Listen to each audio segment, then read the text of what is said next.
नमस्कार, म विनोद कठायत। आज म प्रस्तुत गर्दैछु कलिलै उमेरमा ज्यान गुमाएका 10 नेपाली कलाकारहरूको बारेमा। नम्बर 1, सचिन परियार।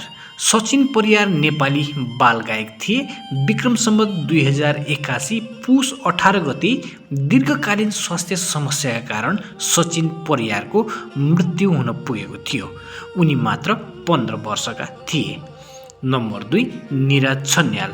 नेपाली युवा गायिका निरज छन्यालको निधन 2079 माघ 1 गते पोखरामा यति एयरलाइन्स विमान दुर्घटनामा परेर उनको निधन भएको थियो। उनी अन्दाजी 23 देखि 24 वर्षकी थिइन्।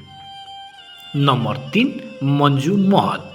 लोकगायिका मन्जु महतको निधन विक्रम सम्वत 2070 चैत 15 गते काठमाडौँको गल्कोपाखामा स्कुटर दुर्घटनामा परेर उपचारको क्रममा निधन भएको थियो।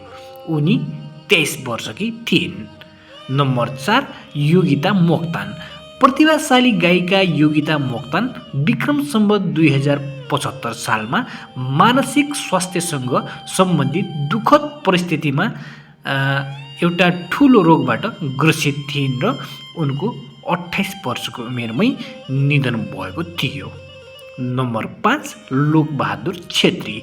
गायक लोकबहादुर छेत्री विक्रम सम्वत 2060 को दशकमा सवारी दुर्घटनामा परेर उनको निधन भएको थियो। उनी अन्दाजी 30 देखि 33 वर्षका थिए। नम्बर 6, खेमराज गुरुङ। नेपाली सङ्गीतका लोकप्रिय कलाकार खेमराज गुरुङको निधन 2016 असार 9 गते स्वास्थ्य सम्बन्धी समस्याका कारण भएको थियो। लगभग उनी 41 देखि 42 वर्षका थिए। नम्बर 7, सम बज्राचार्य। गायक तथा सङ्गीतकर्मी सम बज्राचार्य विक्रम सम्वत 2075 सालमा स्वास्थ्य सम्बन्धी अचानक समस्याका कारण उनको निधन भएको थियो। उनी 46 वर्षका थिए।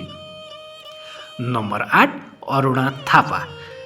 काली गायक अरुणा थापा विक्रम सम्वत 2056 साउन 6 गते दीर्घकालीन स्वास्थ्य समस्याका कारण उनको निधन भएको थियो। उनी 47 वर्षकी थिइन्। नम्बर 9, यमबुद्ध। नेपाली र्याप गायक यमबुद्ध अनिल अधिकारीको निधन विक्रम सम्वत 2073 माघ 1 गते लन्डनमा झुन्डिएको अवस्थामा उनकै कोठामा मृत फेला परेका थिए। उनी लगभग 29 वर्षका थिए। नम्बर 10, प्रकाश गुरुङ। यो गायक सङ्गीतकर्मी प्रकाश गुरुङ विक्रम सम्वत 2060 को दशकमा स्वास्थ्य समस्याका कारण उनको असामयिक निधन भएको थियो। उनी अन्दाजी 30 देखि 34 वर्षका उमेरका थिए। दर्शकबिन, आजको प्रस्तुति तपाईँलाई कस्तो लाग्यो? मनमा लागेको कुरा कमेन्टमा राख्नुहोला। धन्यवाद।